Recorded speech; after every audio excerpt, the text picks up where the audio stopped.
Jungle.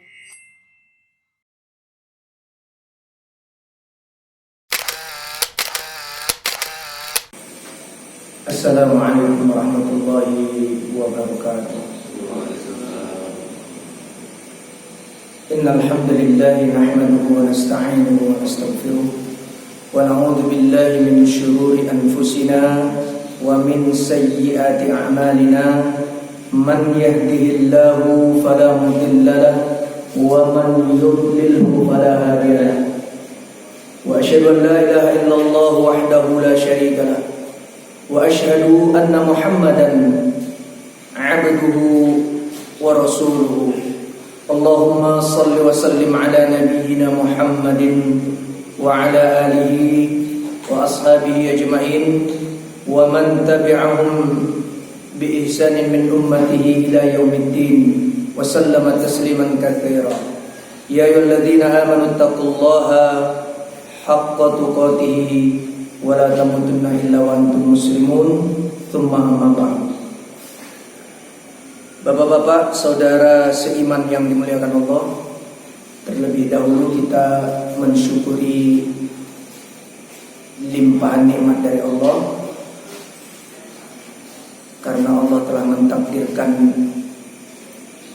yang terbaik untuk kita,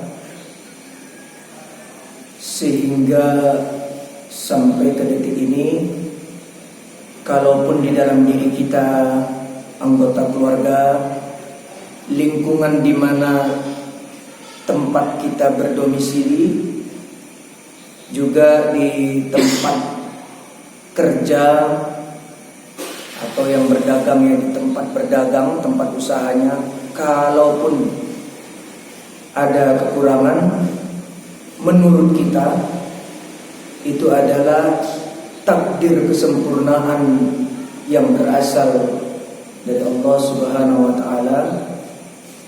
Mungkin dengan adanya tantangan itu yang kita sebut kekurangan tadi, kita menjadi lebih banyak berpikir dan lebih banyak berbuat lagi.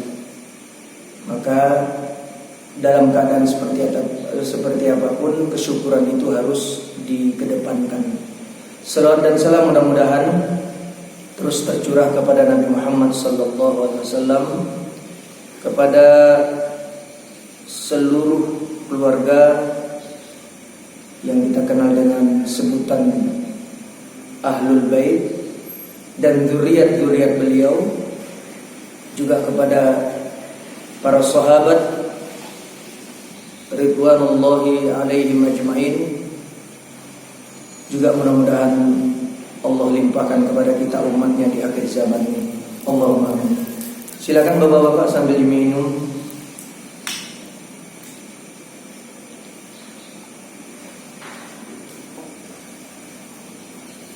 Bapak-bapak yang dimuliakan Allah, insyaallah jitu kajian Islam Sabtu di pekan ketiga bulan November ini, atau awal-awal pekan pertama dari bulan Rabiul Akhir, kita akan mengkaji salah satu at-turath. At-turath itu heritage, legacy, warisan berharganya dari ulama, berupa kitab yang membahas tema-tema keislaman. Itu diistilahkan at-turath, mengkaji kitab ulama dan berdasarkan wacana-wacana dari bidang ibadah dan dakwah, maka dimintalah kita mengkaji kitab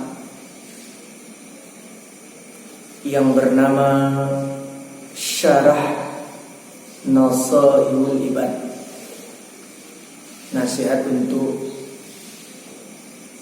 hamba-hamba Allah dalam rangka kita mempersiapkan diri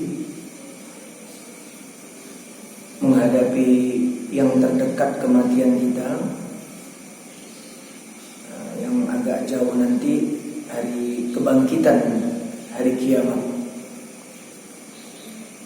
Jadi kitab Nasaihul Ibad ini sampai ke hari ini, sejak selesai penulisannya itu diselesaikan oleh penulisnya pada hari Kamis tanggal 21 Safar 1311 Hijriah. Sekarang 1442 Hijriah. Tahun Masehinya 1893 Masehi. Jadi sebelum bangsa ini berdiri. Sebenarnya bangsa kita berdiri itu kapan? Tahun 45 ya. Karena Islam ini sudah diperhitungkan sejak zaman dakwah ya, tauhidnya Rasulullah SAW. Jadi kalau dulu disebut Nusantara Indonesia ini udah diperhitungkan, karena ditemukan sebetulnya ya, kalau menurut sejarah yang dibelokkan oleh Belanda, katanya kan masuknya Islam itu oleh para pedagang ya, Gujarat dari wilayah Aceh sana gitu ya,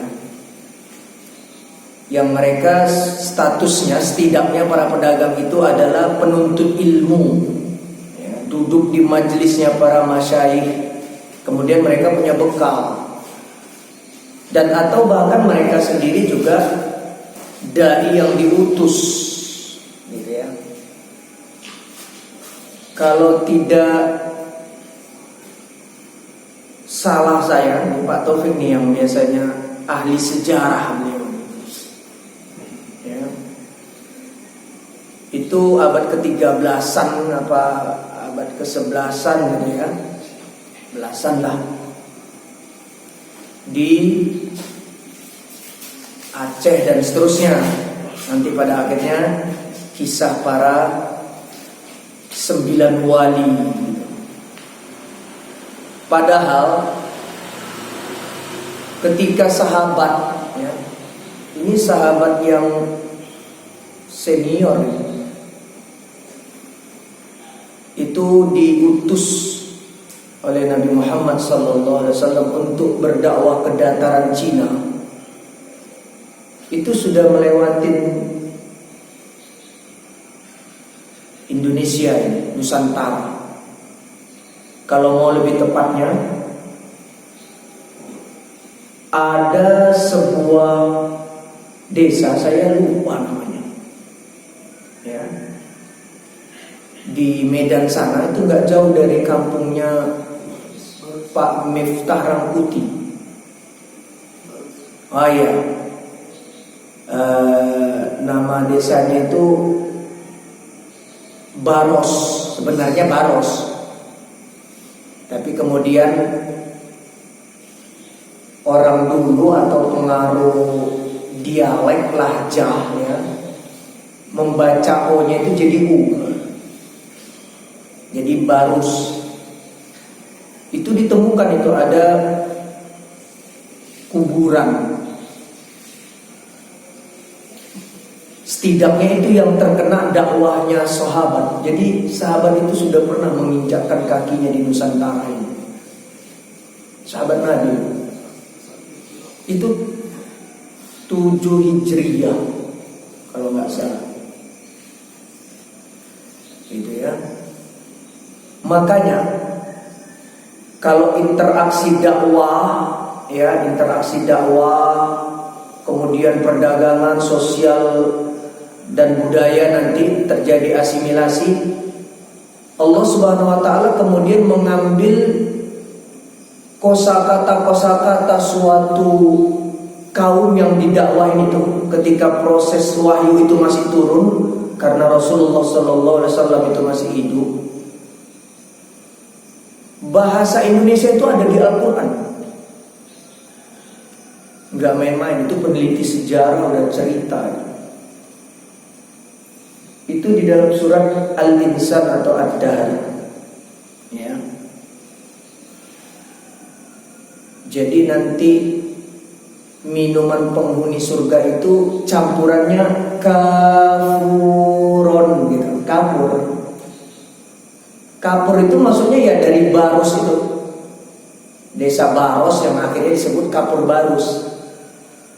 Jadi kapur itu bukan bahasa Arab, walaupun itu diabadikan Allah di dalam surat Al-Insan atau Ad-Dahr. Kapur itu, dan juga nanti di hadis ya, yang mayat itu dicampur air mandiannya dengan kapur juga selain daun sidr atau bidara. Jadi kapur itu diantaranya kamper ya. Cuma jangan diidentikan kamper melulu itu, kapur barus melulu.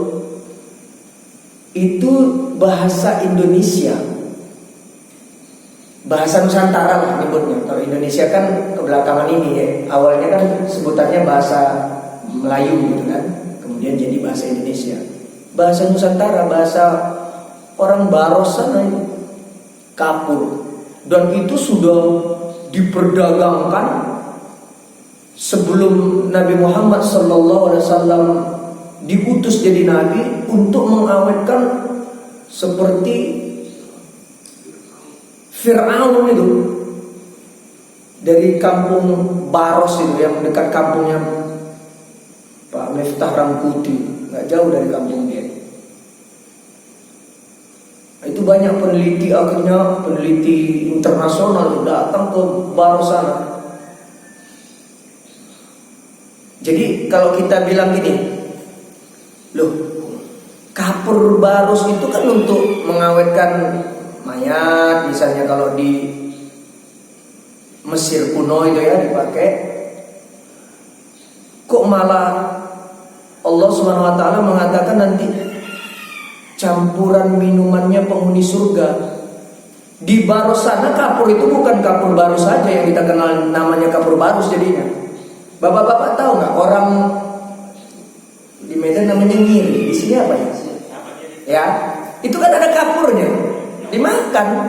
Jadi kalau di Baros sana kapur itu ada campuran minuman, makanan untuk masakan dimakan begitu gitu. Ada juga yang dibuat untuk pengawetan makanan, ada yang untuk pengawetan hewan gitu. Kalau pengawetan hewan itu apa yang bahan kimia suka dicampurkan itu? Selain itu apa lagi? Formalin kayak gitu. Tapi kan kalau formalin kan kimia sintetik. Kalau yang dari kapurnya orang Baros sana itu yang organik dia, bukan bahan kimia sintetik, organik gitu. Mengawetkan daging misalnya, gitu kan? Habis Idul Adha diawetkan, selain dibuat dikeringkan ya, dijemur gitu untuk nanti bisa dibuat dendeng. Itu seperti itu. Jadi Allah Subhanahu wa taala itu dengan interaksi dakwah sahabat diutus oleh Nabi begitu kan, itu nanti ada bahasa-bahasa suatu wilayah Allah abadikan, Allah ambil. Jadi kita ini diperhitungkan di mata dunia oleh penguasa Islam dunia dari dulu, zaman kekhalifahan ya, nanti setelah khalifah yang 10 atau yang 4 plus 6 jadi 10 gitu kan. Yang 10 itu ya tentunya 4-nya Khalifatul Uzmah itu ada di dalamnya. Kemudian nanti Bani Abbasiyah, Bani Umayyah, dan terakhir nanti runtuhnya Khilafah Utsmaniyah gitu kan. Itu Nusantara sebutannya dulu diperhitungkan.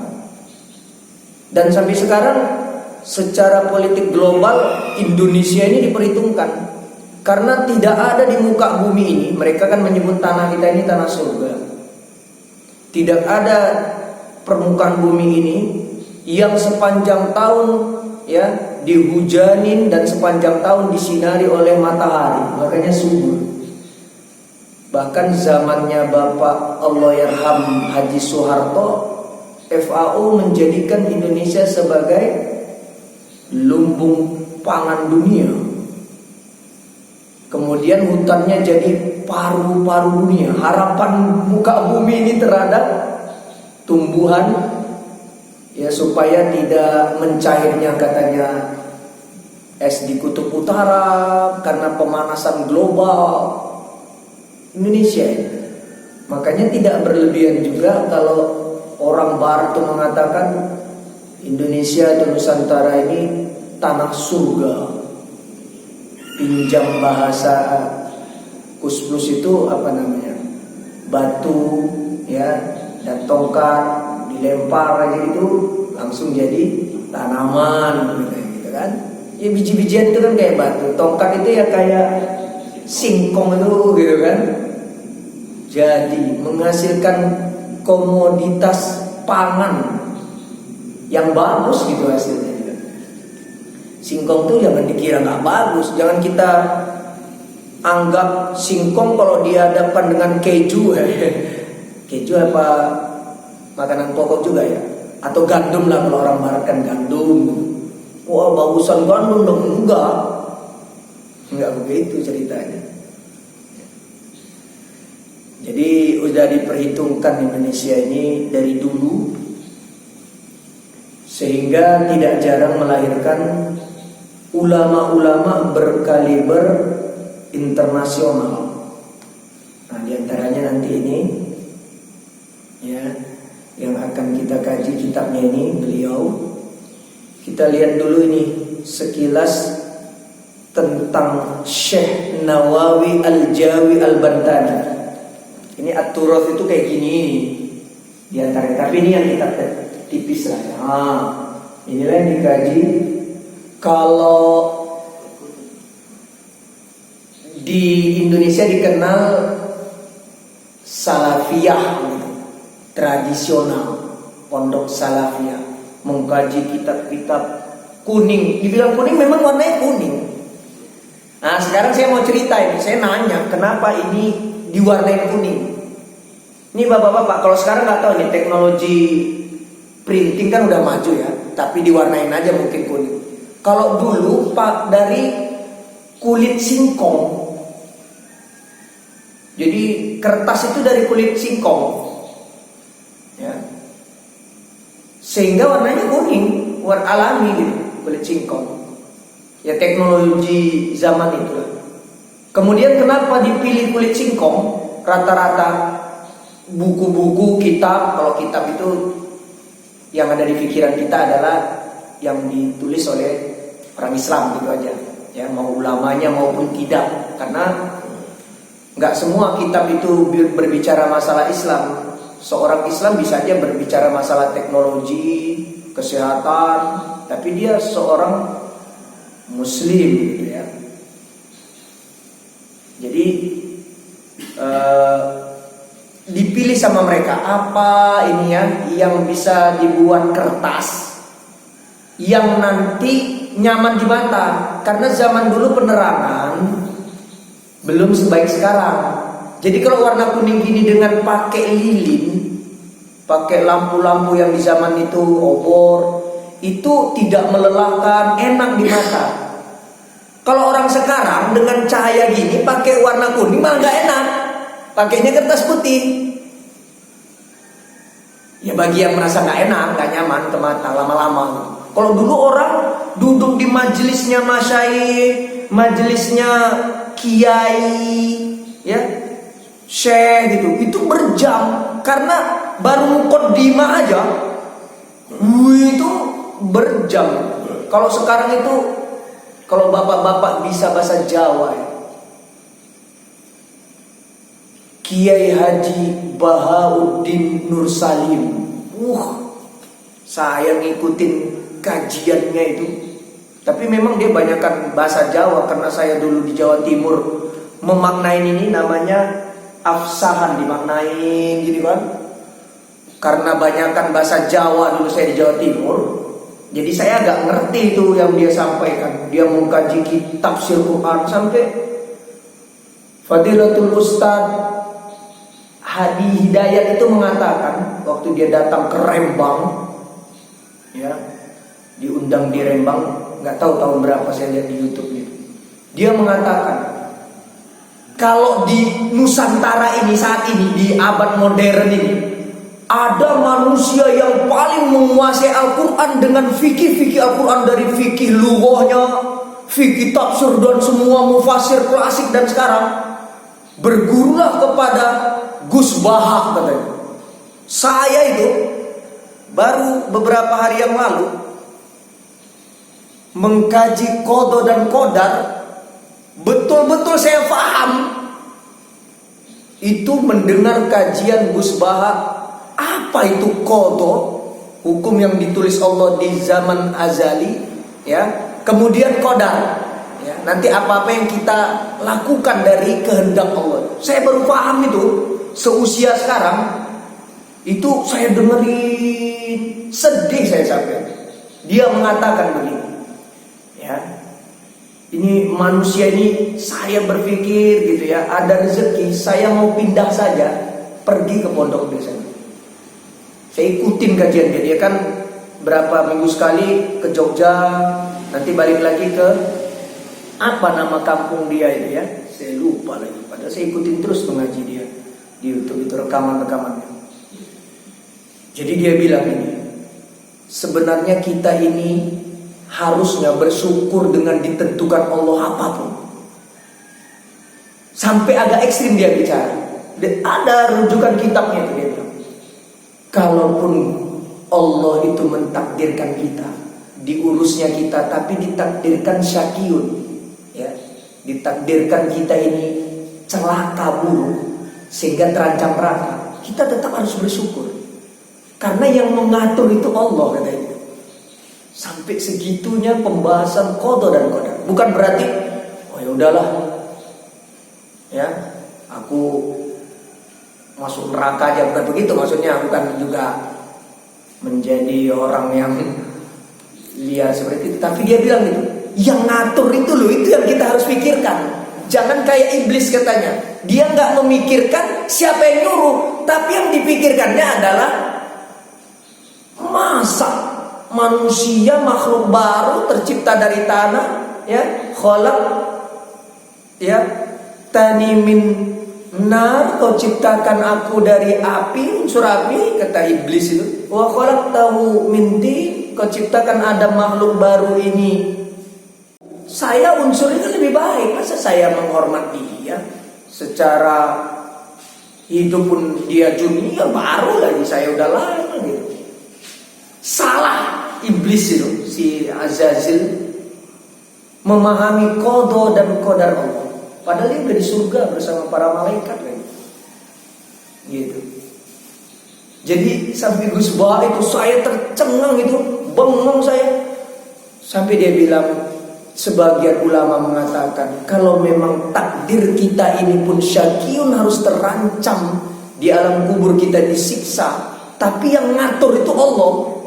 Kita itu harus ridho, harus senang gitu. Karena yang ngatur itu bukan makhluk, Allah yang ngatur. Terancam di akhirat gitu. Itu sampai segitu ya. Tapi yang membuat aturan main itu Allah. Nah, kita itu harus ridho ya. Kayak gitu. Oh, begitu rupanya. Ya. Jadi melahirkan manusia-manusia pilihan juga di Indonesia ini, warisan-warisan dari jejaknya para sahabat itu ketika dakwah di Nusantara. Ya. Enggak main-main.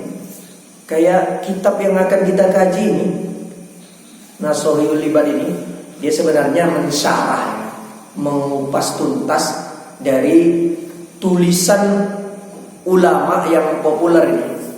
Penulis Fathul Bari, Syihabuddin Ahmad bin Hajar Al-Asqalani Al-Misri, yang lebih dikenal dengan masyhurnya Ibnu Hajar. Ya, Ibnu Hajar itu yang menafsirkan hadis Sahih Bukhari. Kemudian ada kitab fikih dia namanya Bulughul Maram. Nanti disyarah oleh Imam Nawawi kitab beliau atau tulisan beliau. Jadilah syarahnya namanya Nasihul Ibad. Ya, nasihat-nasihat untuk para hamba. Jadi ini enggak asing lagi nih At-Turath satu ini ya, dan Imam Nawawi Al-Bantani. Sampai nanti di zamannya dan setelah beliau wafat ini Imam Nawawi Al-Bantani atau Al-Jawi, kalau di sini Al-Jawi. Ya. Karena memang dulu Banten ini atau Jawa Barat sekalipun disebut tanah Jawa.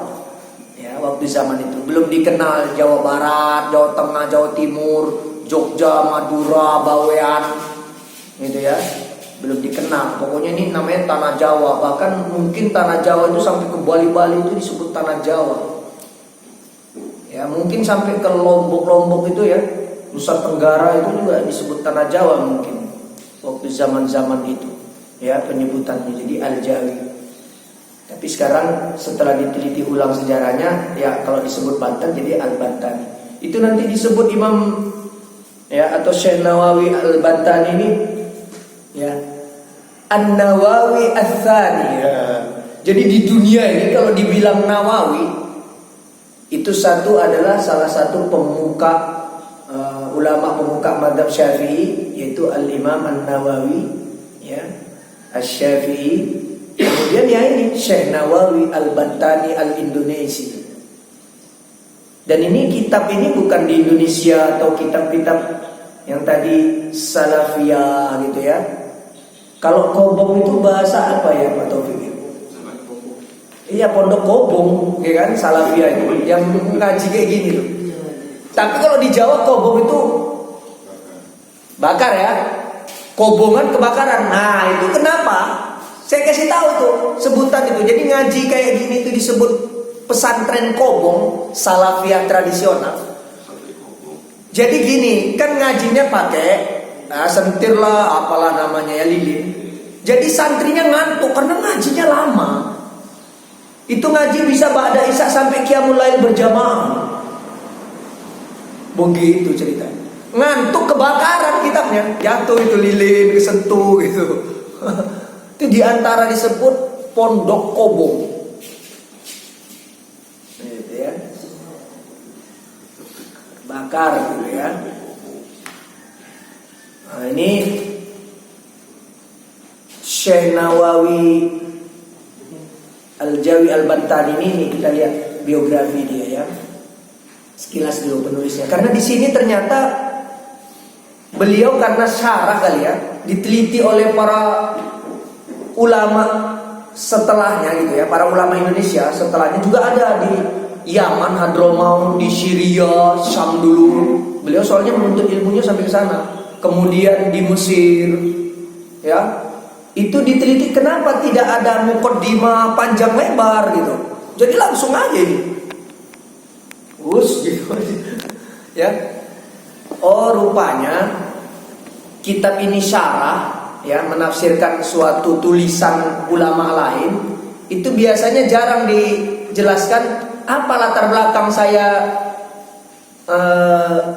menulis kitab ini gitu. Itu jarang kalau syarah itu. Metodologi saya seperti apa itu agak jarang kalau syarah. Tapi kalau buat kitab sendiri ya. Yang jelas kata para peneliti ya, termasuk ini jadi ada yang jadi skripsi, ada yang jadi tesis, disertasi. Itu orang-orang yang fakultas Islam di Indonesia ini, dari Aceh sampai Papua. Diteliti kitab-kitabnya Syekh Nawawi Al-Bantani, termasuk Nasrul Iban dan yang lain-lain. Banyak dia ratusan ternyata nulis kitab. Gak main-main. Atau mensyarah paling tidak, menjelaskan kitab lain gitu, ya, menafsirkan kitab-kitab lain. Itu tidak ada di sini biografi beliau, tidak ada. Biasanya gitu, ada biografi nanti termasuk latar belakang. Tapi kalau latar belakang akhirnya para peneliti muhakkik bersangka baik, dia menjaga at-turath tadi, warisan berharga para ulama.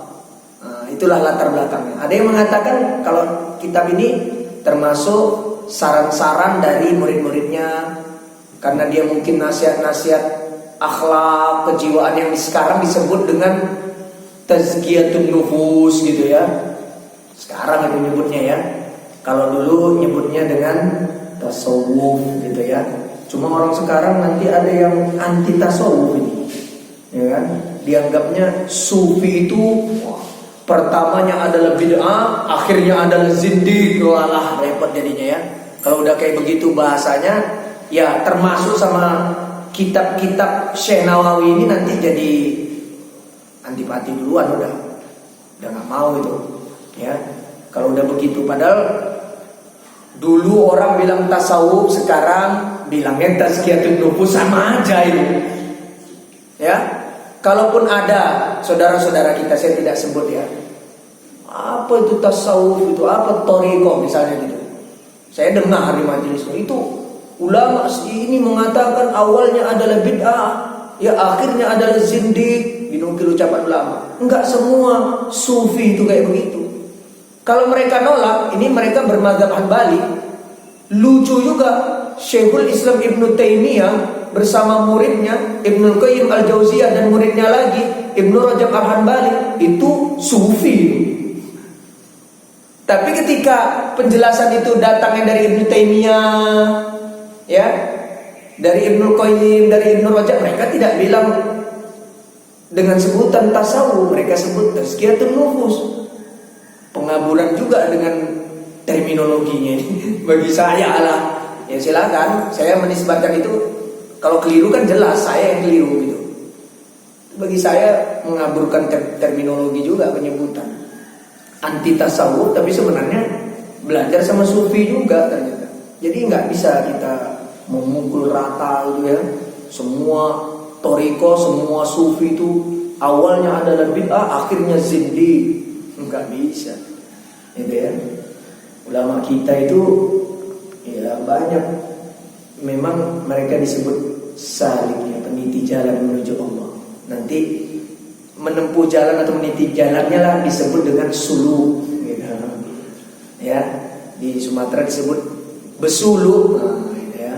Nanti dia khalwat, uzlah, gitu. Kayak gitu ya. Orangnya disebut salik, peniti, penempuh jalan. Nah ini karena nggak ada di sini, jadi sedikit aja kita lihat ya. Syekh Nawawi ini nama terlahirnya adalah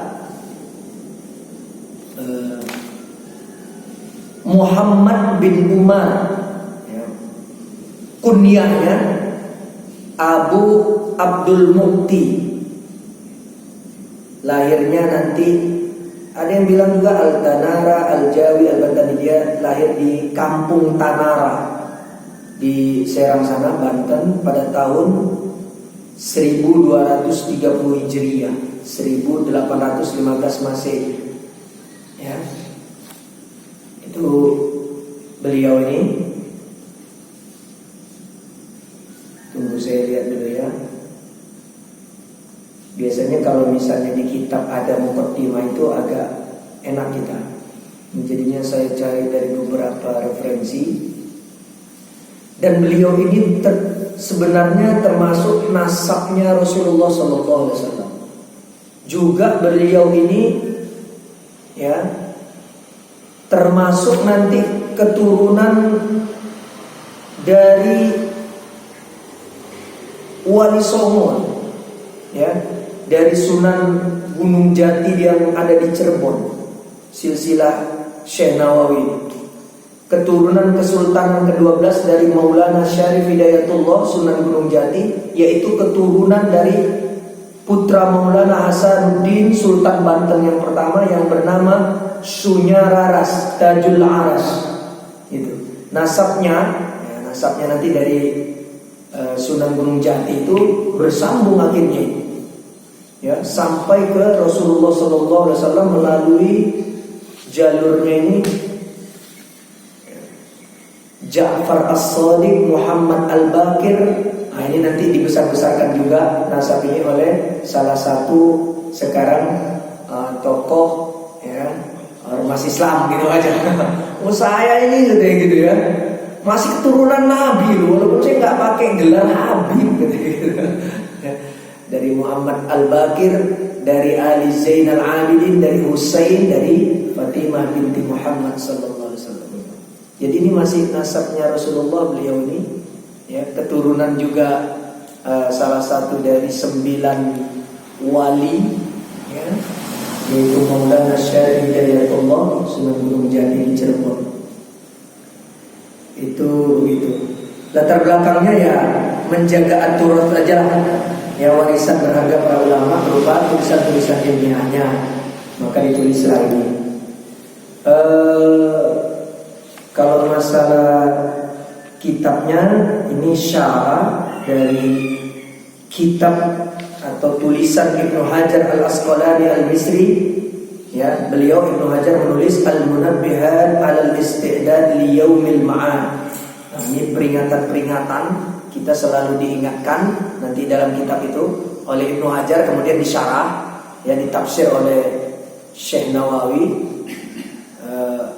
untuk mempersiapkan diri ya menghadapi hari kematian kita, ya, hari kebangkitan juga nanti.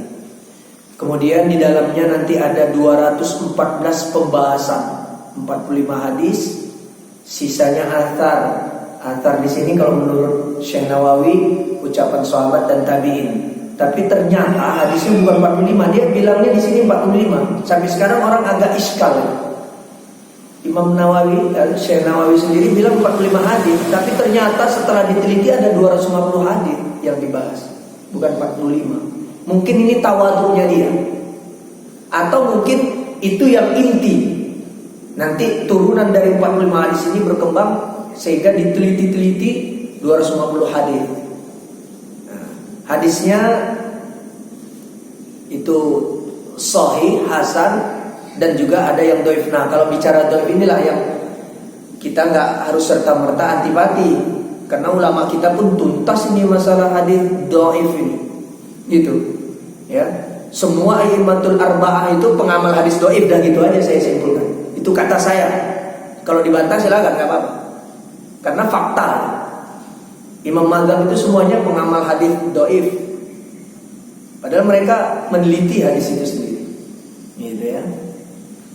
Atau menurut mereka itu hasan, setidaknya hasan li ghairihi, tapi menurut peneliti yang lain ulama ahlul hadis itu dhaif, begitu ceritanya. Nah, makanya bisa disimpulkan Imam Mazhab kalau dia mengatakan hadis ini tidak dhaif loh, menurut saya ini hasan, tapi menurut yang seberang sana, oh enggak, itu dhaif. Nah, karena ini masalah interpretasi asumsi meneliti hadis ini, ya. Makanya ya bisa dalam tanda kutip tertuduh 4 imam mazhab itu juga pengamal hadis dhaif. Kalau ada orang sekarang antipati dengan hadis dhaif, wah agak ajib juga bagi saya. Ya, karena kitab-kitab yang mereka kaji pun tidak bebas dari hadis dhaif. Itu Riyadhus Shalihin itu tidak bebas dari hadis dhaifnya. Ya. Bulughul Maram itu enggak bebas dari hadis dhaif. Nah, itu. Jadi ada hadis dhaifnya gitu ya. Dan yang asiknya menurut orang sezaman setelahnya dan sampai sekarang, ini belajar akidah, belajar tauhid lewat pendekatan akhlak gitu. Kalau minjam kemarin sedikit ucapan Pak Taufik, kalau belajar akidah, belajar tauhid itu, ini bagi mayoritas umat Islam berat, gitu. Agak terucap begitu, ya. Nah, makanya disiasatin oleh ulama-ulama itu, baik ulama internasional maupun yang kita ada di Nusantara ini, lewat akhlak. Adab. Makanya nanti ada istilah ini, akidah dan akhlak. Nah, itu nggak bisa dipisah. Loh, kok nggak bisa dipisah? Akhlak kan sendiri, itu urusan muamalah. Oh enggak, muamalah itu interaksi dan transaksi itu. Itu ada muamalah kepada Allah. Makanya di dalam hadis ya, ini populer ya. Innama bu'ithu liutammima, yang populer kita makarimal akhlak atau sholihal akhlak, ini hadisnya sahih ya. Manusia, adab manusia yang pertama kepada Allah supaya tidak disekutuhi. Itu makanya untuk ma'rifatullahnya lewat akhlak, lewat adab, biar gak merasa keberatan ya. Itu aja lah sekilasnya tentang Nasrul Ibad ini. Sekarang kalau nanti yang mau apanya, bukunya bolehlah ya. Kayak Ustaz Sanwi ini dia mau dia ini. Nah, ini nanti belajar. Tapi saya nggak akan bahasa orang di Jawa sana ya, ngulang afsahan Jawa itu kan, gitu kan? Iku lillahi, nah, gitu-gitu kan? Alladzi kang ja'ala wis dadekake sapa alladzi, gitu jadinya. Ya, memaknai. Jadi tertib itu. Itu di tanah Jawa, ya kami di Sumatera juga dulu begitu. Itu jadi tahu tuh kedudukan masing-masing kosakata dalam satu kalimat Arab tuh tahu ini kedudukannya apa, sehingga harokatnya harus begini, makanya mudah gundul ini dibaca gitu. Karena tahu kedudukannya. Kalau kedudukannya begini, letaknya di mana, dia harus begini harokatnya, pasti harus begini. Gak bakal begitu. Kalau ada potensi lain ada, ya potensi lain. Nanti akan dijelaskan berpotensi Allahu, berpotensi Allah, berpotensi Allahi. Harokatnya Allah itu. Nah, itu kapan menjadi dhamma kasroh? Nanti dijelaskan. Bisa tiga-tiganya potensinya gitu. Nah, ya. Tapi setidaknya nanti kalau yang mau mesen kayak gini nggak mahal ini, insya Allah 15.000 ini. Ya, 15.000. Nanti diharokatin pelan-pelan. Ya belajar kayak dulu lagi gitu ya. Diterjemahin bawahnya. Kalau dulu kan pakai Jawi, ya, pegon, Arab Melayu gitu. Ya, nulis Indonesia tapi pakai aksaranya hijaiyah gitu. Biar selaras kan, dia juga bahasa Arab nih, dari kanan jadinya di bawahnya diterjemahin sambil ngasih harokat juga. Nah, gitu ya. Insya Allah nanti kalau yang mau pesan silakan hubungi Ustadz Sanwi saja, biar kolektif nanti ya. 15.000 kalau nggak salah saya. Ya nggak mahal memang. Ini kertasnya ya paling tidak kita bangga lah. Ternyata kita punya juga atur warisan ulama di rumah kita. Jangan kita terjemah aja. Ya paling tidak koleksi dulu gitu. Motivasinya ulama dulu, paling tidak kamu beli ya, udah gitu kan. Nah, jangan terjemah aja. Apalagi kita pemikiran orang barat lagi lah ribet jadinya urusannya ya. Padahal pemikir Islam aja nggak tuntas kita ngajinya gitu. Dan kalau kita fahamin, waduh, lebih hebat itu, nggak ada apa-apanya ya pemikiran barat itu. Baiklah, kita lihat dulu nih. Bismillahirrahmanirrahim. Kitab ini diawali dengan Bismillah. Ya, begitu saja. Untuk menjaga keautentikan ya. Biasanya penerbitan itu pun begitu. Nanti misalnya diterbitkan oleh penerbit yang lain, itu ada yang komplain misalnya, ada peneliti khusus penerbitan. Ini ada kosakata yang dihilangkan, ada yang ditambah dikit aja, lah, tidak, atau jangan, atau apa bentuknya lam, atau dihilangkan lamnya yang harusnya dilarang jadi disuruh. Wah, itu diteliti sampai segitu untuk menjaga kemurnian gitu ya. Alhamdulillahilladzi, alhamdu itu kenapa diartikan pujian? Alhamdu itu pujian. Kenapa diartikan segala puji? Karena sebenarnya ada kalimat yang tersembunyi sebelum alhamdu. Setiap alhamdu, yaitu kullun. Jadi kullul hamdi, kalau udah masuk kullun, jadi nggak alhamdu lagi, kullul hamdi ya, ini mudhof ilaih jadi idhofah begitu. Tapi kalau alhamdu saja dia alhamdunya doma. Tapi kalau ada kullu di sebelum alhamdu, kullul hamdi ya, begitu aturannya, harus kasroh dalnya hamdu.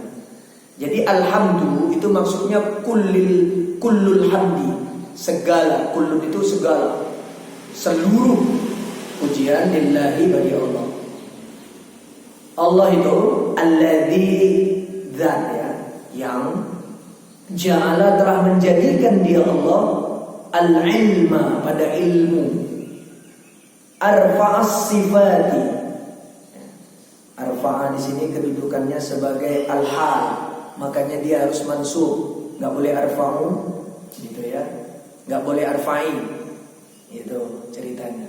Arfa'as sifati, sebagai di Indonesia. Sifat-sifat al-kamaliyati. Nah, ini kamaliyati ini isim nisbah yang kembali kepada as-sifat tadi kan kasroh, jadi al-kamaliyati harus kasroh juga gitu. Segala puji bagi Allah yang telah menjadikan ilmu sebagai sifat-sifat kesempurnaan ya, yang tinggi. Arfa'a mengangkatnya, meninggikan sifat-sifat yang sempurna. Jadi Allah itu dipuji dulu karena diantaranya Allah jadikan ilmu itu adalah sifat kesempurnaan yang paling tinggi. Dalilnya itu kan surat Al-Mujadalah atau Al-Mujadilah cara bacanya. Ya, yarfa illahu alladhina amanu minkum ya walladzina utul ilma darajatina. Jadi orang beriman, beramal salih, berilmu, jadi imannya atas dasar ilmu, amalnya atas dasar ilmu itu Allah tinggikan. Wa asyhadu an la ilaha illallahu. Ya, illallahu itu bisa dibaca illallaha. Nah, bisa dalam keadaan marfu' dhammahu, bisa juga dalam keadaan mansub fathah ha. Itu begitu. Nanti kalau belajar nahwunya sama Ustaz Sani begitu. Ya, jadi kalau ada la dan illa, maka setelah illa boleh dhammah. Jadi boleh la ilaha illallahu, boleh la ilaha illallaha. Wahdahu dengan esanya Allah, la syarika lahu, tiada sekutu bagi Allah, alladzi zat maksudnya yang khassa telah mengkhususkan, telah mengistimewakan ya, dia Allah man pada orang sya'a yang menghendaki siapa Allah. Nah, ini di Indonesia kan cara menerjemahkan perkataannya. Yakni kalau di Jawa rupane bayane badalnya ya, badalnya man min ibadihi, dari hamba-hambanya atau di antara hamba-hambanya, bil mathiri ya, al hukmiyati, dengan mathir athar, itu maksudnya sunnah-sunnah hukum ya.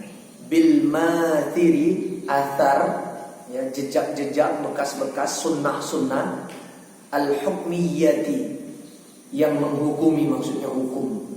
Jadi Allah itu tidak boleh disekutukan, dan Allah telah mengkhususkan, memilih, mengistimewakan. Ada hambanya yang dipilih, dikehendaki Allah ya, dengan diberikan oleh Allah ajaran Islam ya, sunnah Nabi, syariat Islam ya, sehingga menjadi pedoman hidupnya begitu.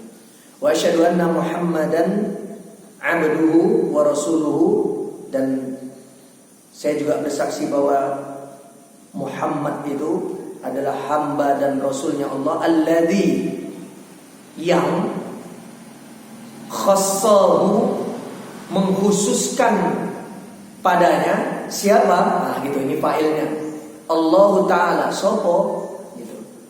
Allah Ta'ala, Allah.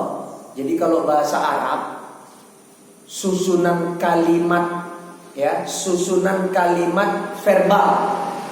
Ya, kan kalimat itu ada nominal diawalin kata benda.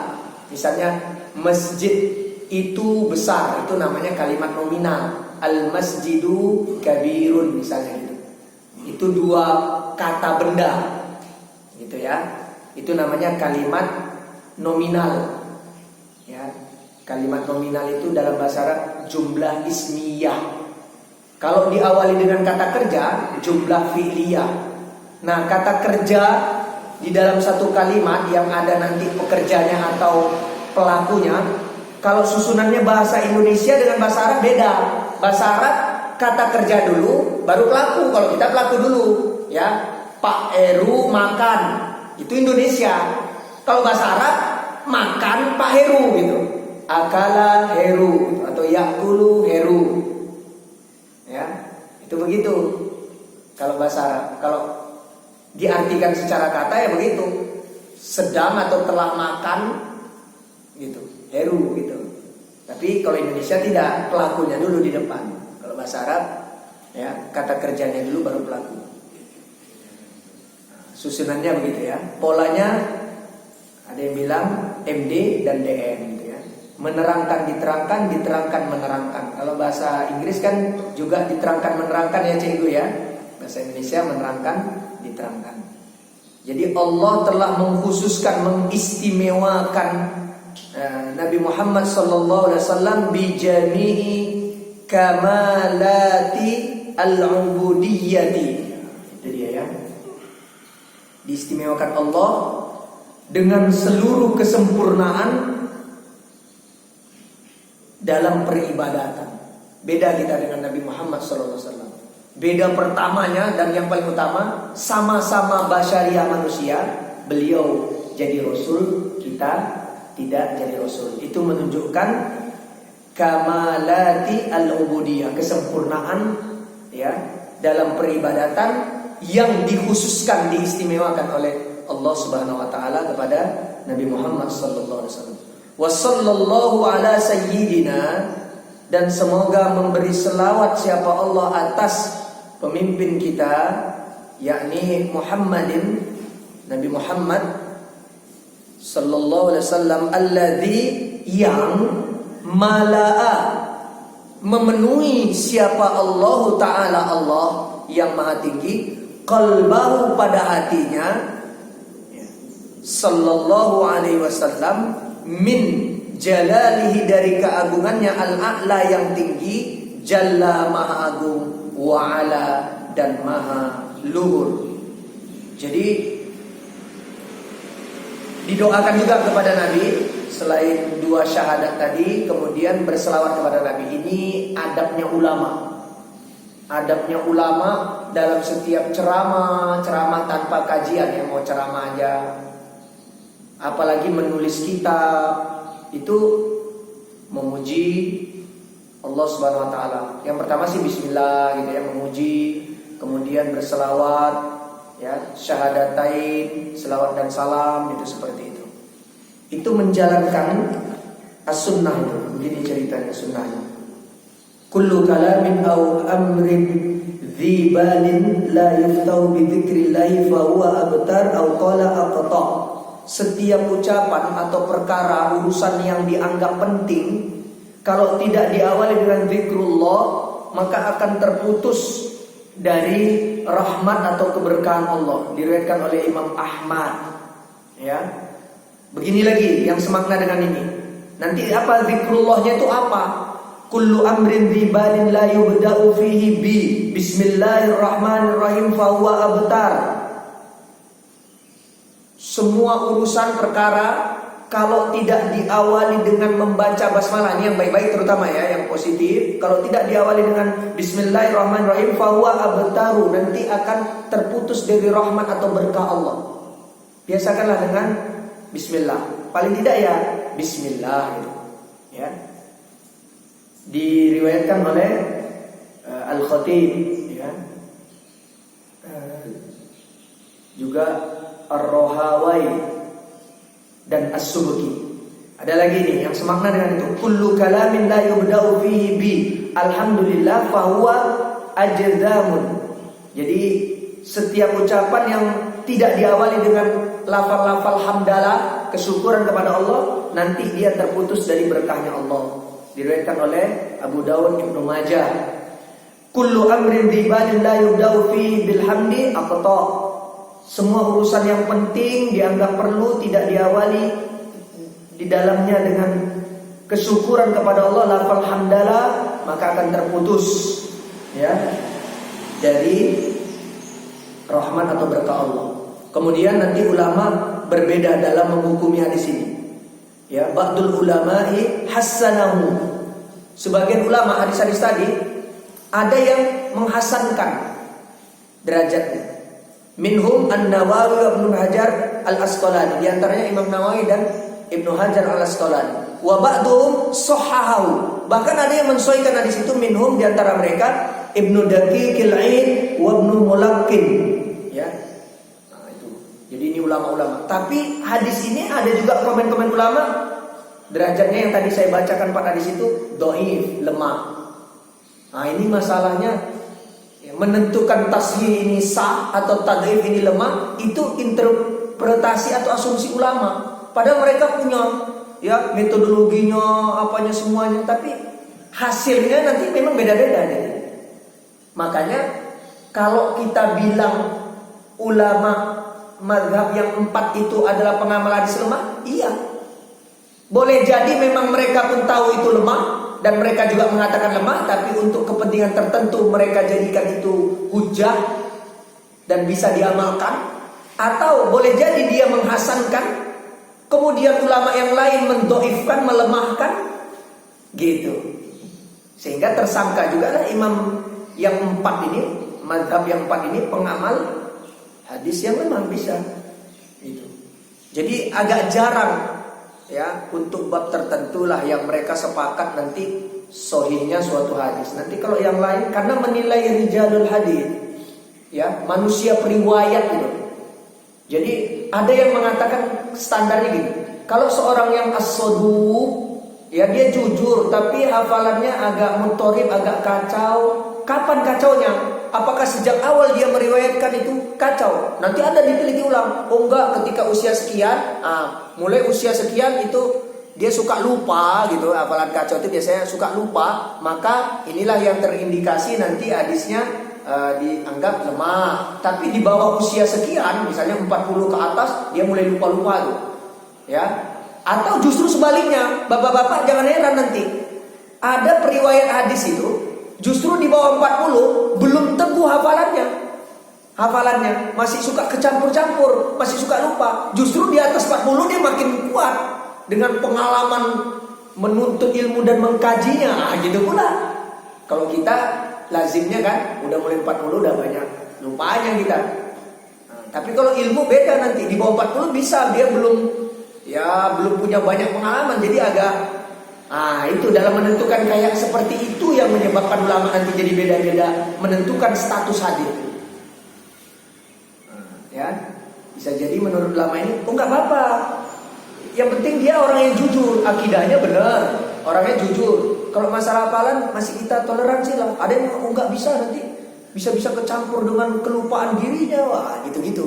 Dalam diskusi para ulama ahlul hadis nanti, pakar hadis itu seperti itu. Jadi ya termasuk pada hadis ini yang selalu akhirnya diamalkan ulama dalam kitab-kitabnya, dan mereka ya termasuk ulama kontemporer Syekh Muhammad bin Shalih Al-Munajjid ya, dan Ibnu Baz, Abdul Aziz bin Abdullah bin Baz dalam kitabnya Majmu'ul Fatawa dia ini menjelaskan ini.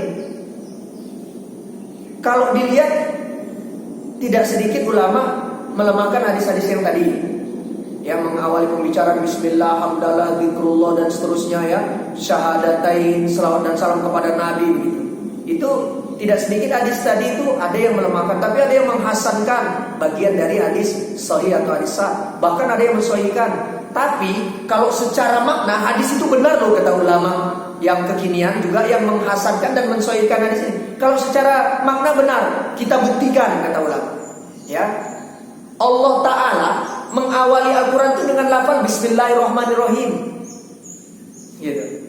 Ya kan Al-Quran itu kan awalnya Bismillahirrahmanirrahim. Walaupun ayat 1 atau tidak ayat 1 dari Al-Fatihah Bismillahirrahmanirrahim itu nanti urusan ulama.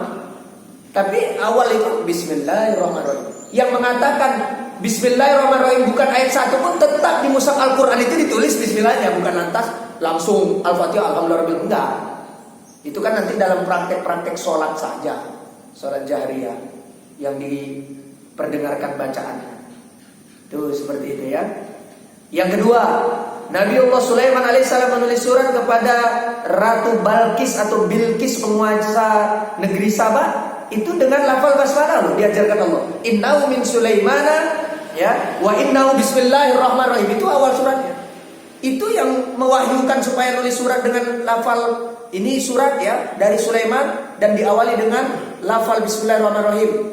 Nah, itu di kop suratnya Sulaiman alaihissalam itu seperti itu. Makanya nanti ulama itu bilang gini, berapa sebenarnya jumlah lafal basmalah di dalam Al-Quran? Ada yang bilang betul-betul 114 ya, lafal ya, 114. Itu bagi yang menganggap bismillah itu bukan ayat pertama dari surat Al-Fatihah.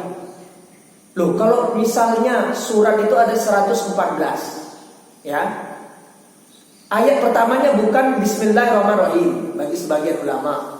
Itu masyhur itu. Ayat pertamanya adalah alhamdulillahirabbil alamin. Nanti ya, ghairil maghdubi alaihim waladdallin itu dianggap ayat 7, sebelumnya ya siratal ladzina an'amta alaihim itu ayat 6-nya. Gitu kan?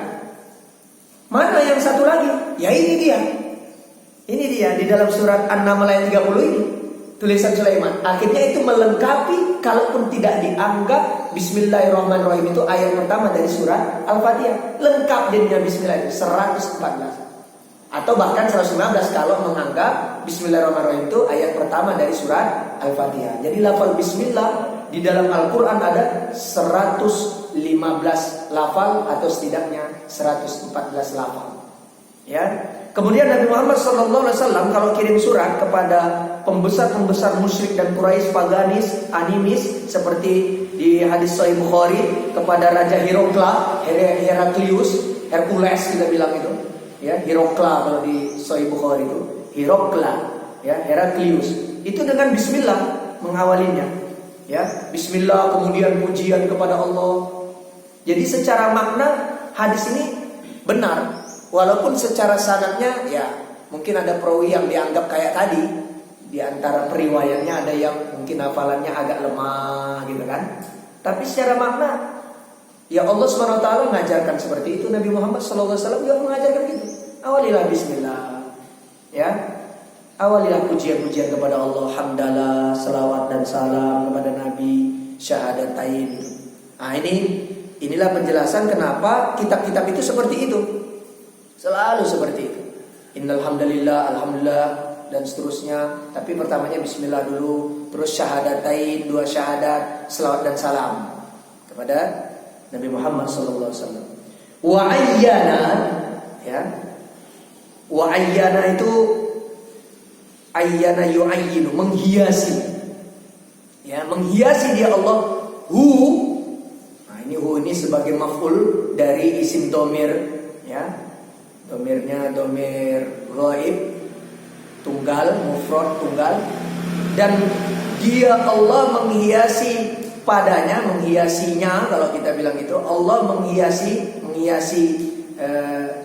jati diri Rasulullah SAW min jamalihi ya, dengan keindahannya al-asna. Lagi asna itu lama'a, bersinar atau berkilau. Jadi dihiasin. Kemudian dihiasin juga ibadahnya oleh Allah, dihiasin akhlaknya, begitu ya. Sehingga bersinar baguslah diri Rasulullah SAW. Fasara, maka jadilah dia sallallahu alaihi wasallam masruron. Ya, masruron. Orang yang disenangi oleh penduduk langit dan penduduk bumi. kalaupun dakwah tauhidnya Rasulullah SAW itu ditentang oleh orang-orang musyrik, orang-orang kafir, ya, tapi sebenarnya itu tidaklah menjadi substansi, menjadi penting banget. Yang penting beliau SAW tidak mengkhianati risalah. Dia tabligh, dia sampaikan. Karena masalah ada yang menolak dan ada yang menerima dakwah tauhid itu nanti disebut oleh ulama. Umat Nabi Muhammad SAW itu dibagi dua, ya, ummatul ijabah dan ummatud dakwah. Umat ijabah yang sudah menerima dakwah tauhid ini, berarti kaum muslimin, itu ummatul ijabah. Ada ummatud dakwah yang belum masuk Islam, itu harus didakwahkan terus, ya. Nah, ini umat Islam ini ummatul ijabah, kalau bahasa keren sekarang yang like. Ya, sedangkan ummatud dakwah dislike gitu. Itu biasa saja, like dislike itu biasa. Karena bukan itu masalahnya. Yang penting sampaikan saja hidayah taufik, hidayah Islam itu urusan Allah. Sementara Nabi itu hidayahnya hidayah dilalah, hanya menunjukkan, menuntun. Nah, hidayah itu nanti dibagi ulama, ada hidayah taufik, hidayah yang Allah yang menentukan, yang mengatur siapa yang akhirnya menjadi muslim, siapa yang tidak muslim. Begitu. Nah, itu hidayah taufik, Pak Hidayat dan Pak Taufik. Wabillahi taufik wal hidayah. Ada kalanya Pak Taufik pula duluan, baru Pak Dayat. Gitu. Dan hidayah ad-dilalah. Nah, ini memberikan jalan petunjuk, membuka jalan, menunjukkan itu. Nah, ya, itu ceritanya. Nah, jadi bagus Nabi itu dirinya dengan akidahnya, ibadahnya, kemudian akhlaknya itu ya, dihiasi oleh Allah sehingga disenangin. Kalaupun makhluk di bumi, katakanlah sebenarnya 2/3 Nabi masih hidup, fase Madinah sebelum beliau meninggal wafat, itu sudah 2/3 bumi ini terdakwahi tauhid. Berarti kalau 2/3 tinggal 1/3, berarti lebih banyak yang like daripada dislike. Itu aja kesimpulannya. Ya, karena yang penting kan disampaikan. Masalahnya dari 2/3 itu pada masuk Islam atau tidak, itu kan urusan Allah, fi'liyahnya Allah itu, bukan domain kita lagi itu. Tapi para peneliti dari dulu sampai sekarang itu setuju itu, sepakat itu. Orang-orang kafir pun sepakat. Ternyata 2/3 dari permukaan bumi ini sudah tersentuh oleh dakwah tauhidnya Nabi Muhammad SAW. Waktu Nabi Muhammad dan 3 era keemasan sahabat, tabi'in dan tabi'in masih hidup, itu sudah dakwah tauhid ke permukaan bumi. 2/3-nya sudah didatangi. Nah, gitu. Berarti banyakkan umat ijabah daripada umat dakwah. Ya, sudah disampaikan. Karena kalau disampaikan, kalau pendakwah dulu kan dengan akhlak yang bagus. Jadi potensi ya, termasuk Imam Syekh Nawawi ini Wali Songo kan dengan akhlak yang bagus pendekatannya, ya, dengan antropologi kultural gitu kan, sehingga diterima. Di sini kan dulu musyrik Hindu, ya, paganis, animis gitu, tanah Jawa, ya. Jadi potensi diterimanya lebih besar. Emangnya pendakwah sekarang, saya nyebutnya begitu aja, ya, bukan green dakwah. Dakwahnya kurang menyejukkan. Fonis sono, tunjuk sono, tunjuk sini gitu kan, ruani. Gitu. Padahal itu di kalangan ulama pendiri mazhab itu sendiri udah tuntas sebenarnya, udah selesai. Gitu. Nah, kita kurang literasi dan referensi aja gitu kan, gitu. Nah, jadi kurang menyejukkan dianggap sekarang itu gitu kan, rame gitu. Maksudnya suka bantah-bantahan. Kalau dulu diskusi. Kalau misalnya agak rame, misalnya Al-Imam Asy-Syafi'i dengan As-Sadafi, banyak hal mereka tidak sepakat masalah fikih, duduk bareng. Coba utarakan, Anda gimana? Begini nggak bisa sebenarnya. Oh iya, tapi kan begini dulu. Jadi saling mikir itu. Dua kutub itu saling mikir. Oh iya ya, ya juga. Tidak jarang akhirnya merubah pandangannya gara-gara yang tadinya lawan jadi kawan. Nah gitu. Itu ilmiah, itu sopan santun, adab-adabnya para ulama. Nah, tapi kalaupun ternyata tidak ada titik temunya, mereka selalu mendatangi majelisnya masing-masing. Gitu. Al-Imam Syafi'i duduk di majelisnya Al-Imam As-Sadafi. Al-Imam As-Sadafi duduk di majelis Imam Syafi'i didengarin. Bukan untuk cari kesalahannya, ikhlas itu nuntut ilmu. Walaupun nanti dalam istimbat ahkam keputusan produk hukumnya berbeda, itu urusan lain. Begitu. Tapi mereka butuh menuntut ilmu, bukan butuh debatnya, debat kusir. Wa ala alihi wa sahbihi, dan juga mudah-mudahan salawat dan salam dari Allah dilimpahkan kepada segenap keluarga dan sahabatnya. Wassalikin, nah ini ada salikin, orang yang menempuh, orang yang meniti perjalanan ini, maksudnya dari umat ini, ya, umat Nabi Muhammad SAW, ala nahjihi, atas metodenya Nabi, cara beragama atau jalan yang Nabi tempuh. Jadi kita ini salik terhadap manhajnya Nabi, ya, manhaj nubuwah. Jadi orang-orang yang mengikuti sunnah, menghidupkan sunnah, ihya'us sunnah, itu adalah salikin, salikun, orang yang meniti menempuh jalan menuju Allah lewat metodologi yang diteladani oleh Nabi Muhammad SAW. Kalau bisa begitu, kata Imam Nawawi, fanalu, maka mereka akan memperoleh, akan mendapatkan khairan, kebaikan, wafiron, kathiran jazilan, yang banyak, yang melimpah.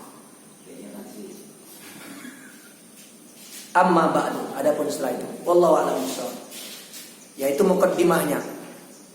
Muqaddimah itu karena di sini biasanya muqaddimah, bapak-bapak, tidak dari matan suatu kitab, karena memang ditulis oleh ulama itu sendiri. Maka saya termasuk diamanahkan ketika menghatamkan kitab Nashahul Ibad ini terhadap 3 guru saya, ya, yang 2 orang Indonesia, 1 orang Arab. Ini harus dijelaskan, jadi buat muqaddimah sendiri, ya, sesuai yang kita dapat, bukan maksudnya saya buat sendiri, sesuai yang dinukil dari 2 kiai di Indonesia, 1 kiai, 1 ustadz, dan 1 syekh dari Jazirah Arab. Itu begitu. Karena biasanya muqaddimah itu penjelasan tuh kenapa saya nulis ini, metodologi itu ada di muqaddimah yang ditulis oleh muallif, sang penulis. Tapi ini tidak. Makanya ya harus kita kumpulkan lagi itu apa yang dulu ini saya tulisan-tulisan saya waktu. Oh begitu, ini harus dijelaskan dulu biar orang nggak salah paham. Begitu. Misalnya, ya saya nggak nyinggung. Kenapa ulama-ulama itu suka as-siyadah, menyebutkan sayyidina, sayyidina? Ya memang hadis sahihnya juga begitu. Cuma masalahnya nanti di dalam fikih sholat, bolehkah kita Allahumma sholli ala sayyidina Muhammad? Ada yang bilang tidak boleh, itu menambah lafal, bisa menyebabkan batal sholat. Tapi Imam Nawawi dalam Majmu' Syarah Madzhab dan dalam kitabnya Raudhatut Talibin, ya, dia mengatakan boleh as-siyadah ketika sholat. Mau sholat fardu, mau jadi imam, mau jadi makmum, jadi boleh Allahumma sholli ala sayyidina Muhammad wa ala ali sayyidina Muhammad, begitu. Wah itu. Tapi kalau di luar sholat itu nggak ada masalah, selesai kitab khutbah Allahumma sholli wa sallim wa barik ala sayyidina wa habibina, misal begitu. Itu nggak apa-apa dalam ta'ziman li Rasulullah SAW, dalam rangka pengagungan kita. Itu juga saya tuh dulu, oh begitu. Nanti didatangkan dalil-dalilnya as-siyadah, sayyidina, sayyid ini kepada Nabi Muhammad SAW, dibahas itu. Padahal sedang membahas itu wa asyhadu anna Muhammadan, ya, ala sayyidina, gitu kan. Ketika melafalkan itu dibahas oleh 1 ustadz yang saya berguru Nashahul Ibad ini sampai atam, 1 kiai dan 1 syekh, itu dibahas bagaimana penggunaan as-siyadah, sayyidina. Apakah kita serta-merta alergi atau langsung kalau ada khotib atau apalah penceramah Allahumma sholli wa sallim wa barik ala sayyidina, kita anggap ormas tertentu atau apa gitu kan yang langsung terbentuk. Ini kalau at-turath kita tidak jaga, warisan ulama yang berharga ini, jadi ya begitu. Tapi kalau kita jaga, itu biasa ulama itu di awal muqaddimahnya. Kalau kepada Nabi pasti sayyidina, sayyidina. Kebanyakan itu kalau di persentase hampir 100% ya, dalam tulisan mereka. Termasuk nih, saya buktikan ya. Saya sebut saja lah ya. Kalau minjam ulama dari Jordan, nyebutnya yang enak jangan Wahabiyah, ya. Salafiyah muasirah, salafi kontemporer, gitu aja. Itu lebih fair. Ya, kalau Wahabiyah sudah berlalu masanya. Wahabi itu sudah berlalu. Itu ulama Saudi, saya punya kitab itu ada banyak. yang sekarang, yang kekinian itu, seperti Syekh Abdul Razak ya, dalam kitabnya Fikih Asmaul Husna, itu Sayyidina dalam mukaddimah. Nah, saya agak heran dengan saudara-saudara saya dari kalangan salafin muasirah kontemporer. Kalau ada misalnya ustaz atau penceramah, Allahumma sholli ala Sayyidina Muhammad, langsung apa ini? Dianggap bidah langsung. Wah, ini agak repot kita ini. Padahal ulamanya sendiri masih hidup, itu Syekh Abdul Razak itu di Madinah. Ya, anaknya Syekh Abdul Muhsin. Ulama macam-macam Syekh Abdul Muhsin. Itu dalam kitab-kitab Syekh Abdul Muhsin juga dalam kitab-kitabnya semua lah. Itu Sayyidina itu biasa saja. Nah, cuma dalam sholat memang itu jadi diskusi. Saya nggak mau bilang debat. Agama nggak boleh diperdebatkan. Diskusi ulama. Ada yang mengatakan boleh, ada yang mengatakan makruh, ada yang bahkan membatalkan. Nah, gitu. Tapi duduk permasalahannya gini, ulama mujtahid itu dia di Sahih Muslim, kalau dia ijtihad, kalau asoba akurat dapat 2 ganjaran, lahu ajroni. Ya. Kalau dia keliru pun ya, tetap dapat 1 ganjaran, yaitu kesungguhannya menjelaskan agama ini untuk manusia-manusia. Karena kita nggak mampu itu untuk menelaah sendiri, menganalisa sendiri. Kita bersyukur sama ulama. Maka kelirunya tidak dinilai, ya. Tapi kesungguhannya ijtihad dia meneliti apa, menjelaskan itu dapat diapresiasi tetap sama Allah. Nah, itu kaidah itu dikatakan oleh para ulama. Ini sepakat ini ulama, dengarkan ini. Bukan pendapat saya, sepakat ulama mengatakan, maka kalau kita merujuk kepada at-turath, ternyata katakanlah kebenaran yang satu itu yang berasal dari Allah, kemudian Allah berikan kepada pihak yang lain, sehingga pihak yang lain itu dapat 2 ganjaran ulamanya, dan pihak yang satu, ulama yang satu hanya 1, maka selagi kita merujuk kepada at-turath ini, kita pun dapat 1. Enggak serta-merta dikatakan salah. Dapat 1, ulama yang dapat 1, kita punya sandaran ilmiah dapat 1 juga. Dan yang jadi permasalahan kata ulama nih, sepakat lagi, masalahnya kebenaran itu ditaruh Allah di mana? Nah, gak ada yang tahu. Masalah tasih dan tadif, hadis sahih dan hadis lemah. Menurut di sana sahih, di sini lemah, hadis yang sama. Menurut di sini lemah, di sana sahih. Sebaliknya misalnya, hadis yang sama. Nah, masalahnya yang benar, yang betul-betul benar itu kan milik Allah. Bisa aja Allah taruh betul di sana, yang bilang itu sahih, di sini lemah, atau sebaliknya. Yang justru dilemahkan itu malah sahih. Nah, itu dia. Tuh dia. Bingung kita. Tapi ulama bukan sedang membingungkan kita. Itu sudah terjadi di zaman sahabat. Sudah terjadi di zaman sahabat. Udah didudukkan itu. Ya, di zaman sahabat. Cuma istimewanya sahabat itu ada juru hukumnya langsung Rasulullah SAW. Tuntas. Ya, tapi jadi turunannya itu. Dan sampai sekarang khilaf tanawu, ya, keragaman pandangan, yang saya lebih suka nyebutnya jadi kekayaan intelektual. Gitu. Sebenarnya khilaf itu perbedaan tanawu yang bermacam-macam itu. Tapi lebih enak kita bilang kekayaan intelektual. Jadi kita banyak pilihan. Makanya orang-orang ya, kalau belajar kitab ini itu sebenarnya agak sejuk, at-turath itu. Menyikapin ini. Memang ada itu. Memang ada. Kalau kita mau bantah, kata ulama, bantah, tulis. Misalnya asyadah, ya boleh kata Imam Nawawi dalam sholat fardu, sholat sunnah, jadi imam, jadi makmum, sholat berjamaah, sholat sendirian, ya asyadah. Allahumma sholli ala sayyidina Muhammad. Udah, kalau kita nggak setuju, bantah. Tulisan Imam Nawawi Asy-Syafi'i itu kita bantah. Tulisan yang ilmiah, datangkan dalil-dalil. Wah, gitu pula. Jangan sekedar like dislike nggak jelas jeluntrungan gitu katanya. Makanya dulu mau Ahmad Dahlan, mau Hashim Asy'ari, ini muridnya dari Syekh Imam Nawawi ini. Nanti mau ya Hasan pendiri Persis, itu mereka itu biasa aja, beda-beda itu. Mereka katakanlah kalau mereka pendiri ormas, mereka mengikuti adabnya pendiri mazhab, biasa aja ini. Biasa aja. Itu saya dapatin tuh dari kiai-kiai sepuh di Jawa Timur. Ya, dan di Jogja tempatnya Ahmad Dahlan. Ahmad Dahlan kalau datang ke adiknya Hasyim Asy'ari, basis dakwah dia, ya, dia pakai kunut.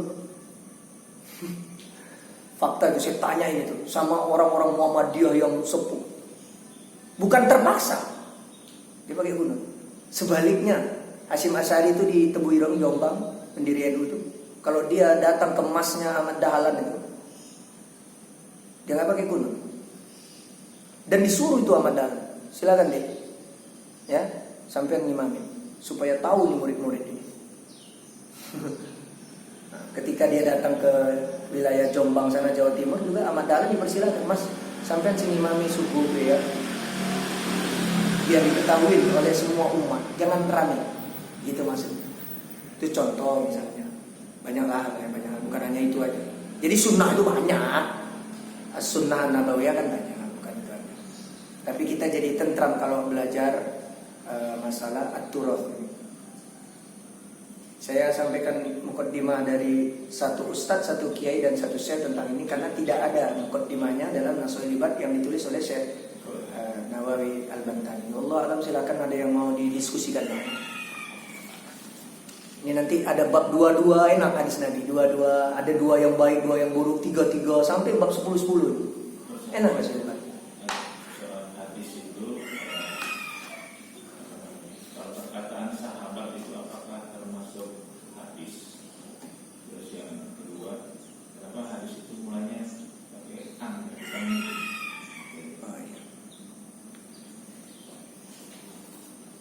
Jazakallahu khairan Pak Hendrawan yang bertanya. Pertama, aqwalus sahabat, ya, pernyataan sahabat itu ada kalanya berderajat hadis kalau dia marfu, disandarkan kepada Nabi. Di antara lafal-lafal sahabat yang berderajat hadis Nabi yang dirofakkan, disandarkan ke atas kepada Nabi, ya, itu kalau lafalnya nuhitu, kami dilarang, aku dilarang, nuhina, ya, atau umirna, kami diperintah, umirtu, gitu. Lafal-lafal itu terindikasi, ya. Dulu aku pernah dilarang ini, yang melarang pasti Nabi, ya. Nggak mungkin orang lain diturutin oleh sahabat serta merta. Tapi kalau Nabi nuhitu sampai dilafalkan gitu, aku dilarang, atau umirtu, aku diperintahkan, itu pasti mutlak lafal itu, berarti itu berasal dari Nabi. Nah, gitu. Ya, itu namanya qaul sahabat yang disebut dengan, ya, awalnya athar, kemudian marfu, disandarkan kepada Nabi, dinaikkan ke atas, gitu, ke level atas jenjang setelah sahabat yang Nabi lah, maka menjadi hadis. Tapi ada mauquf, berhenti di diri sahabat. Nah, itu murni athar, ya. Ucapan sahabat sendiri. Namanya nanti disebut dalam istilah hadis juga hadis mauquf dan hadis marfu. Hadis mauquf itu ya ucapan sahabat saja, berhenti dari sahabat, tidak terindikasi itu dari Nabi. Ya, itu mauquf, berhenti sampai sahabat. Kalau marfu, ya, ucapan sahabat tapi disandarkan kepada Nabi.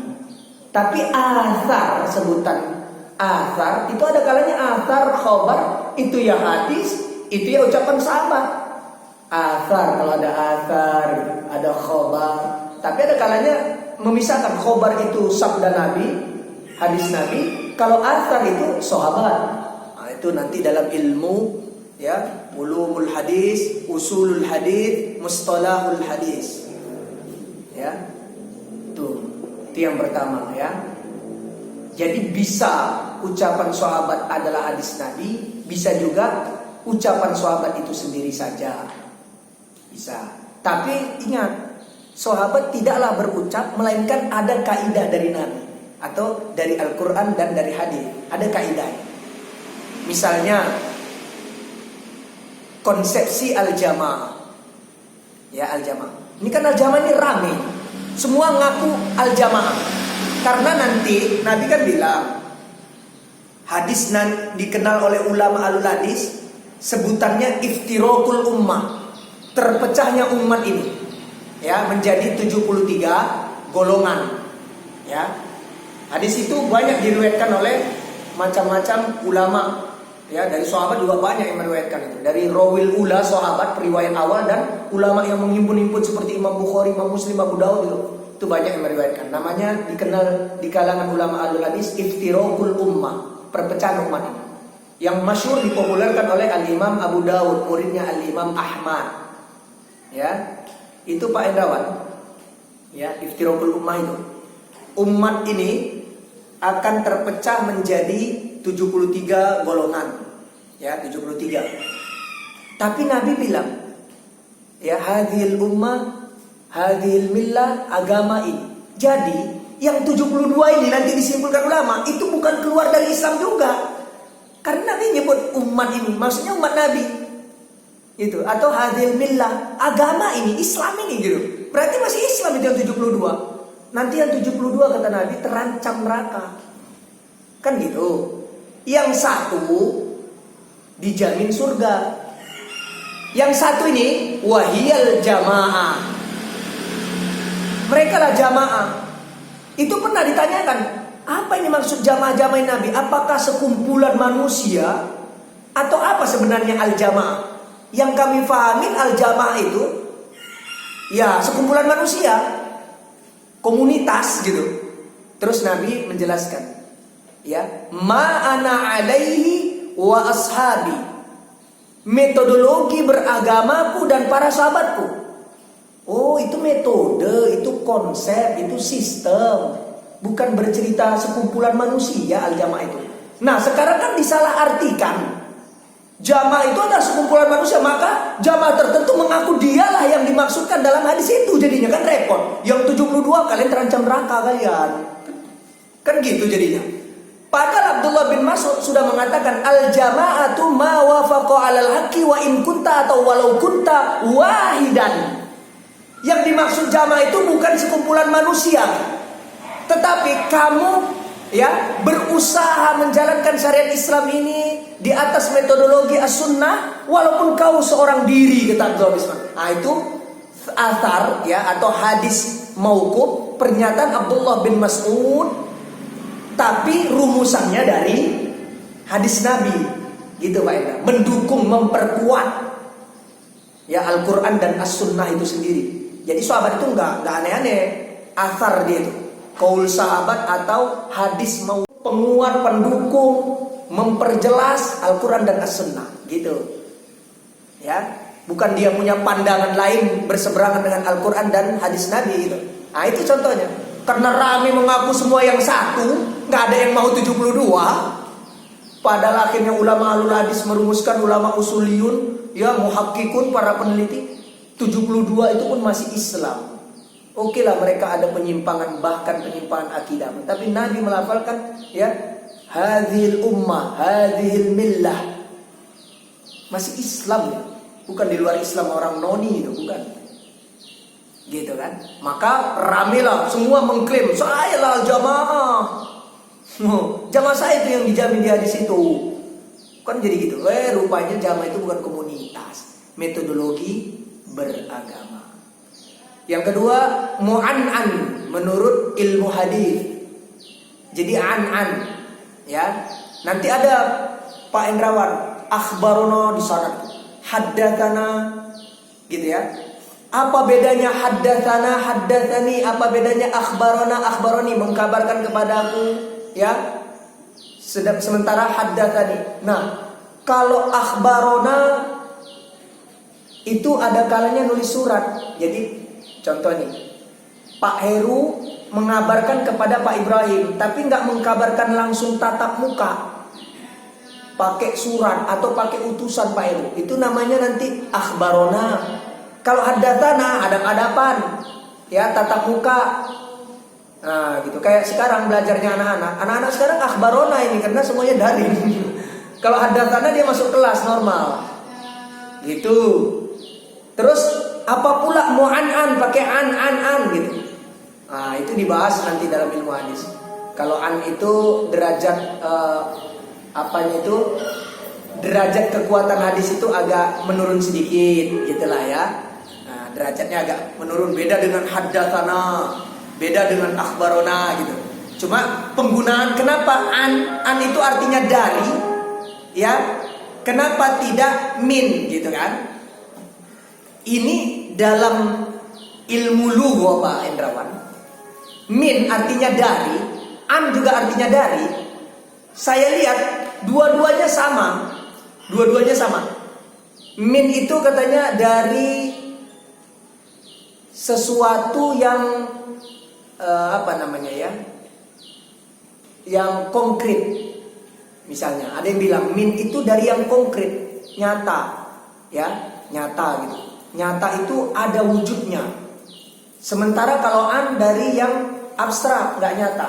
Misalnya, itu sebagian ulama mengatakan gitu ya, min dari yang konkret, an dari abstrak. Misalnya gini Pak Hendrawan, min dari yang konkret itu, min Hendrawan, dari Hendrawan, orangnya ada. Sementara kalau an yang sebenarnya penyebutan yang ghairu akil, tidak punya akal, bukan makhluk misalnya, ya, diperoleh misalnya anil ardi, diperoleh dari bumi, nah ya kan, eksploitasi dari bumi gitu. Atau yang tidak berakal juga, an Jakarta, dari Jakarta.